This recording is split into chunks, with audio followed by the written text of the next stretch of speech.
Absolutely. So what we're looking at here is the Smart Gateway platform from Qualcomm. So on this side we basically have two parts. We have the left-hand side here, which we're looking at, which is the released commercially available products to our partners. And we're basically demonstrating three available applications here that we've implemented either ourselves or with third-party partners. So we're showing Stream Boost, which is a dynamic QoS platform, which enables you as a network owner, the home user, to control the applications that are on your network, control their bandwidth usage, and without having to make any input necessarily, gives you a good experience across all your applications. Equally over here we have Custodio, which is a third-party partner that we've helped integrate with our platform, which is a parental controls app. Now this enables you to do things like block gambling sites, but also do things like enable internet restrictions for visitors, or after midnight the kids aren't allowed to browse the internet at all, those types of things. And the third thing, which you can see on this bottom screen here, is actually an inline virus scanner, which we're working with a company called Lionic. And it's not a complete protection, but it's this kind of in to out to in protection. So as you're browsing the web, this thing is automatically scanning, detecting and taking action based on either nasty sites or nasty viruses, and keeping that network protected. And then over on the right hand side here, we have more of our kind of current development efforts. So this is a framework that we've created. All of our IPQ platforms run OpenWRT, and on top of that we've layered in Node.js and a framework to manage applications.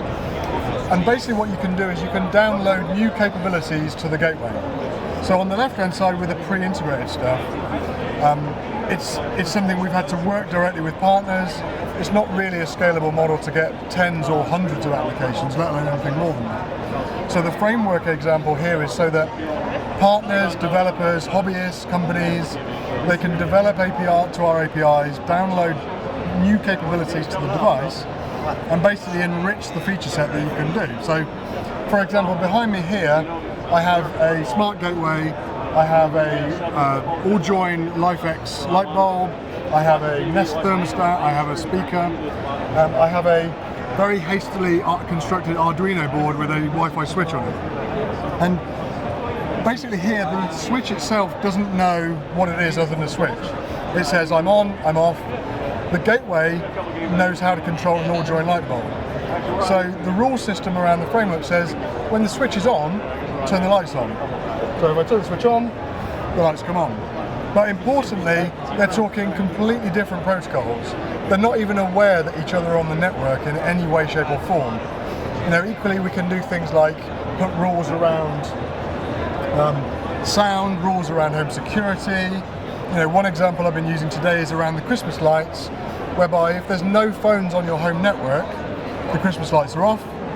If there's one or more phones, the Christmas lights are on. So that already that intelligence and a very simple rule is saving you money, it's making the house more intelligent. And when you combine that with things like Stream Boost to detect devices and flows, you can do things like, if I start streaming Netflix in the living room, the lights dim and the curtains close.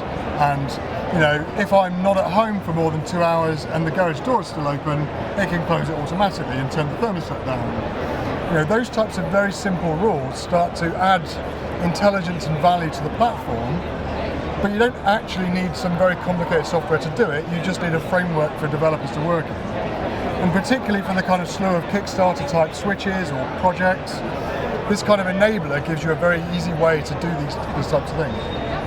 And you talked a little bit about the developer side, but going forward in the future, this is helping them cater more to the customer, right? Right. How is this going into the future, I guess? So we see this as kind of building the market for Smart Gateway.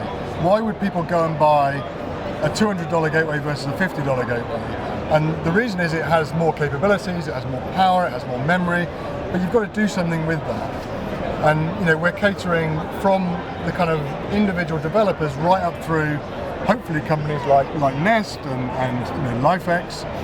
We're giving them that extra intelligence. We're not trying to compete with their own apps, because things like AllJoin and LifeX do a much better job of lighting apps than we ever would.